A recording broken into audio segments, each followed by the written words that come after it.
तो मैं कह रहा हूँ कि 6 तारीख को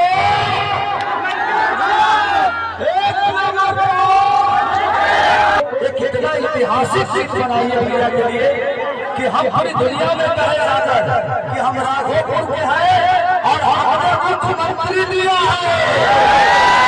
लोग दिखाई देते हैं और आप मुख्यमंत्री दे रहे हैं। तो ये राघोपुर का सौभाग्य है और तेजस्वी भैया का सौभाग्य है कि उनको आप लोग इतना प्यार करते हैं और राघोपुर की भाई उनको अपना बेटा, अपना भाई, अपना सब कुछ समझती है। तो थैंक यू सो मच।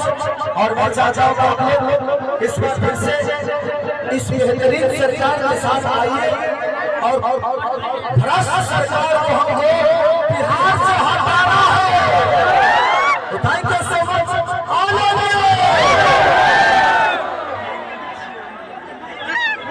जब से मिलो बारे छलिया के सारी आई तो पड़ल बारे सब बाटे भारी अखाड़ा छापर के लाल बारे हो ई त कहिले कमाल बारे हो अखाड़ा लालू जी के लाल बारे हो ई त कहिले कमाल बारे हो